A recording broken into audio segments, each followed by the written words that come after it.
My phone buzzed on the kitchen counter, insistent and urgent, breaking the morning's calm with its relentless vibration. It was Chloe, my eldest. She never called like this unless something was wrong, something serious that needed immediate attention. I wiped flour from my hands, the remnants of a peaceful morning, and answered, heart pounding with a mix of fear and urgency.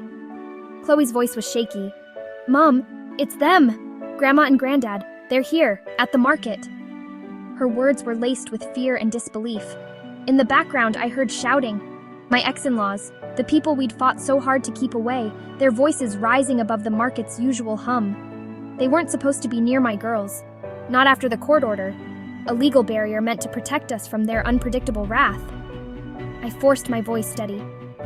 "Where are you, Chloe? Tell me exactly." My mind raced, needing every detail to form a plan. Lily, my youngest, looked up at me, sensing the fear that had suddenly filled the room, her eyes wide with unspoken questions. The cake batter was forgotten, left to harden. The kitchen, once warm and inviting, felt cold and unwelcoming, echoing the dread in my heart. I pictured Chloe, only 16, shielding her sister from the people who should have loved them, her protective instincts kicking in. I had to get to them, now. There was no time to waste. Every second felt like a lifetime. I grabbed my keys, hands shaking with a mix of fear and determination, knowing I had to be strong for my daughters. "Stay with Mrs. Higgins next door," I told Lily. "Lock the door. Don't open it for anyone but me." My voice was firm, leaving no room for doubt. She nodded, understanding more than I wanted her to, her small face set with a seriousness beyond her years. Every red light on the drive felt like an eternity, each one a barrier between me and my children, testing my patience and resolve.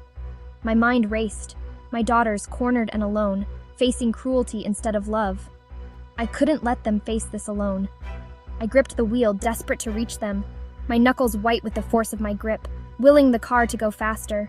The world outside blurred as I sped through town, the familiar streets passing in a haze, my focus solely on my destination. All I could think about was getting to my girls before any more damage was done, my heart aching with the urgency of a mother's love. The market was only minutes away, but it felt like a lifetime, each second stretching into an eternity of worry. I prayed I wouldn't be too late, my silent pleas mingling with the hum of the engine, a desperate hope for a miracle. This was the moment everything changed, a turning point that would redefine our lives, the dawn of a new reality. It wasn't always like this. Once we looked like a family. Mark, my late husband, was their golden boy. His parents adored him, but I never fit in. We had our girls, and for a while their laughter drowned out the judgment. Then Mark died, suddenly, brutally. Grief was suffocating, but worse was what I found after letters from another woman.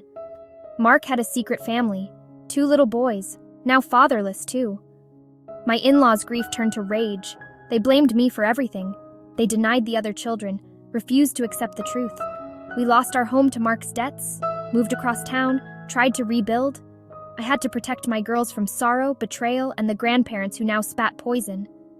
I was a mother at war, fighting on every front. John and Mary began their campaign with whispers and lies. They painted me as unstable, greedy, the reason for Mark's downfall. Their stories spread through the church, poisoning old friendships. They played the grieving grandparents, winning sympathy.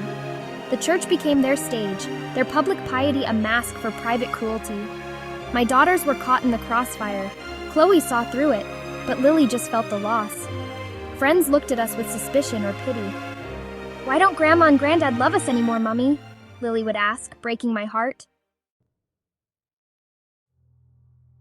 The market confrontation was the breaking point. I'd sent Chloe and Lily for bread and jam, just a normal errand.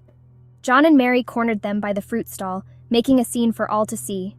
John shouted. Mary wept, blaming me for turning the girls against them. Chloe stood protectively in front of Lily, trembling but defiant. I arrived, pushed through the crowd, and pulled my daughters close. "You will not speak to my children again. This is over," I said, voice steady. We walked away, ignoring the stares and whispers. My girls clung to me, shaken. The ambush was over, but the war had escalated. I knew then I had to fight back, not just for me, but for them. Enough was enough. The market incident didn't just end in the street. It became fuel for John and Mary's relentless smear campaign. What started as a heated argument quickly spiraled into something much bigger, something far more damaging. Their twisted version of events spread like wildfire. Suddenly, they were the innocent victims, and we were painted as the aggressors. Whispers and sideways glances followed us everywhere, even among those we once called friends. The church, once a place of comfort, transformed into a courtroom. We were judged without a chance to defend ourselves, shunned by people we'd known for years. The minister's sermon on honoring elders felt like a thinly veiled public rebuke, a message aimed directly at us, making our shame and isolation complete. Chloe sat rigid in the pew, a single tear slipping down her cheek. Lily, younger and more sensitive, tried to make herself invisible, shrinking into the safety of my side. After the service, church elders cornered Chloe, demanding she repent and beg forgiveness for sins she hadn't committed. She came home shaken, terrified, her trust in adults shattered. That was the final straw. My anger, once mixed with confusion and grief, hardened into something fierce and unyielding. This was no longer just about my own grief. It was about protecting my children from cruelty disguised as righteousness. They twisted faith into a weapon, using it to bully a child already scarred by loss, turning our pain into a spectacle for their own satisfaction. Our suffering became their entertainment, our private pain displayed for all to see and judge. I realized then, silence was no longer an option. If I stayed quiet, they would win. If they wanted a public spectacle, I'd give them one. But this time I'd be armed with the truth, not their lies. I would not let them rewrite our story or erase our voices. My family deserved better. It was time to fight back, to reclaim our dignity, and to show them the strength that comes from standing together. For an entire week, I prepared meticulously, gathering every piece of evidence I could find. Letters, bank statements, birth certificates, even the restraining order. Each document told a part of our story, a story that had been hidden for far too long. I sorted through them late into the night, determined to make sure nothing was left out, determined to finally be heard. That Sunday morning, we walked into church together, heads held high, my daughters by my side. We were nervous, but there was a quiet strength in us, a sense that today, things might finally change. John and Mary sat in the front row as always, looking smug and completely unbothered, as if nothing could ever touch them. After the minister finished his sermon, I stood up, my heart racing, and walked purposefully to the lectern. Every step felt heavy, but I knew I couldn't turn back. "I'm sorry to interrupt," I began, my voice steady but my hands trembling slightly. "But I have a sermon of my own to share with you all, one that's about the truth." I held up the letters, the birth certificates, the restraining order, proof of everything we had endured. The papers shook a little in my grasp, but I made sure everyone could see them. I told the congregation about Mark's secret life, the debts he'd hidden, the other children no one knew about. Gasps rippled through the pews as the truth began to sink in. I described the harassment we faced, the endless lies, and the pain my daughters had endured for years. I spoke of the nights we cried ourselves to sleep, and the fear that had haunted our home. "This is not the behavior of loving grandparents," I said firmly. "This is cruelty, plain and simple. No family should have to suffer like this." The room fell completely silent, every eye fixed on me, the weight of my words hanging in the air. John and Mary's faces changed instantly, from pious and composed to shocked and panicked, their masks slipping away in front of everyone. I didn't shout or cry. I simply told the truth, letting the facts speak for themselves. My voice was calm, but my message was powerful. For the first time, the community truly listened. They heard our side, the side that had been silenced for so long. I finished, my heart pounding in my chest, and returned to my seat.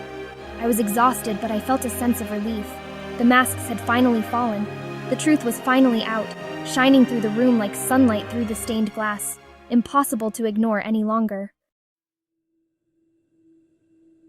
Silence followed my speech, then whispers, but not about us. The congregation saw John and Mary for who they were. People reached out, apologizing, offering support. The minister looked ashamed. John and Mary tried to leave, but couldn't escape the stares. The power in the room had shifted. In the days that followed, apologies poured in, friends returned, casseroles appeared. My girls could finally hold their heads high. John and Mary became pariahs, their house up for sale. We took no joy in their downfall, but there was relief in knowing the truth had won. The community learned a hard lesson about believing convenient lies. We were no longer alone. Justice, in its own way, had been served. Justice isn't always a courtroom verdict. Ours came from telling our story, reclaiming our narrative. True justice is being heard, believed, and taking your power back. Healing is slow, but we're doing it together. We talk openly, even building a relationship with the girls' half-brothers. There's hope, a future not defined by trauma. I learned the power of a single voice. Lies thrive in silence. Truth needs to be spoken. If you've ever felt silenced, know your story matters. Don't be afraid to share it with a friend, family, or a whole community. Tell your story, not for revenge, but to protect and heal. The truth is the most powerful justice there is, and it's yours to claim.